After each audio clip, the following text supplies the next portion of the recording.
Flakes ছিঁড়ে আগুন জ্বালিয়ে দেওয়ার অভিযোগ রয়েছে তৃণমূল আশ্রিত দুষ্কৃতীদের বিরুদ্ধে।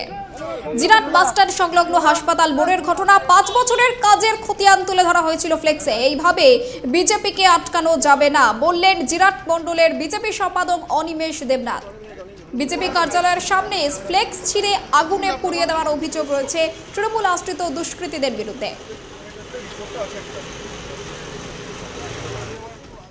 এখন পর্যন্ত আমি জিরাট অঞ্চলের সভাপতি এবং দলকে যেভাবে আমি সামলেছি এবং আমাদের দলের কর্মীরা যেভাবে আমাদের দলে অনুগত হয়ে কাজ করে, আজ পর্যন্ত হয় না কম বেশি আমি 10 বছর এই দায়িত্ব পালন করছি, সেখানে এরকম আজ পর্যন্ত কোনোদিনও কোনো সে বিজেপি হোক বা তৃণমূল হোক বা সিপিএম হোক বা কংগ্রেস হোক বা অন্য কোনো রাজনৈতিক দল হোক না কেন, কারোর সাথে এরকম কোনো রকম এই যে ফ্লেক্স পোড়ানো, পতাকা ছেঁড়া, পার্টি অফিস ভাঙা, পার্টি অফিসকে আগুন লাগানো, এই ধরনের কোনো ক্রিয়াকলাপ বা কার্যকলাপ আমাদের দলের কোনো কর্মী বা আমাদের নেত্রী যারাই থাকুক না কেন তারা এভাবে কোনো সঙ্গে কোনোভাবেই এর সঙ্গে জড়িত থাকার মধ্যে নেই।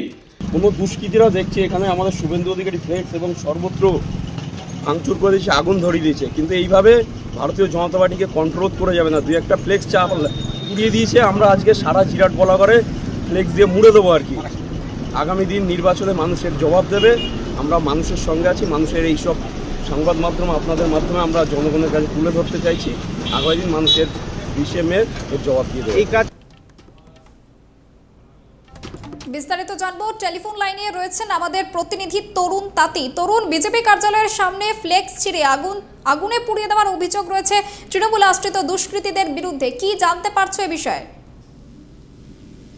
তোমার প্রথমে জানাই যে গতকাল রামনবমী উপলক্ষে বলাগড় অঞ্চল বা বলাগড় যে বিধানসভা, সে বলাগড় বিধানসভা জুড়ে কিন্তু রামনবমীর একটি শোভাযাত্রা বেরোয় এবং প্রচুর হাজার হাজার এই রামভক্ত বা বিজেপি কর্মীরা এই শোভাযাত্রা উপস্থিত ছিল। তবে তাদের অভিযোগ যে বলাগড় বিধানসভার যে জিরাট বাস স্ট্যান্ড রয়েছে সংলগ্ন যে হাসপাতাল মোড়, সেখানে বিজেপির একটি কার্যালয় ছিল, নির্বাচনী কার্যালয়, যেখানে প্রধানমন্ত্রী থেকে লকেট চট্টোপাধ্যায় সকলেই ওখানে ব্যানার হোস্টিং লাগানো ছিল, ফ্লেক্স লাগানো ছিল।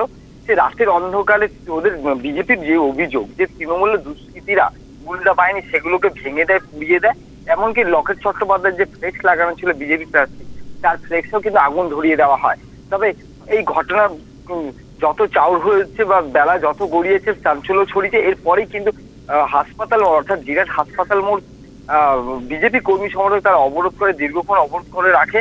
এমনকি ঘটনাস্থলে বিজেপির যে প্রার্থী, হুগলি লোকসভার বিজেপি প্রার্থী লকেট চট্টোপাধ্যায় কিন্তু ঘটনাস্থলে যায় এবং সেই জায়গায় কিন্তু লকেট চট্টোপাধ্যায় পরিষ্কার জানায় যে এই ঘটনায় কিন্তু তৃণমূল আশ্রিত দুষ্কৃতীরা এবং তারা ভয় পেয়েছে। মানুষের জনসমর্থন যত এগিয়ে এসছে এবং নির্বাচন যত কাছে আসছে, তৃণমূল কর্মী সমর্থক তৃণমূল ভয় পাচ্ছে, মানুষ তাদের থেকে দূরে সরে যাচ্ছে, আর এর ফলেই তারা এই ঘটনাগুলি ঘটাচ্ছে।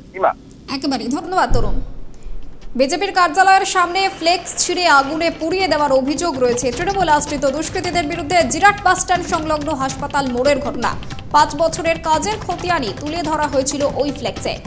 এইভাবে বিজেপিকে আটকানো যাবে না বলেছেন জিরাট মণ্ডলের বিজেপি সম্পাদক অনিমেষ দেবনাথ।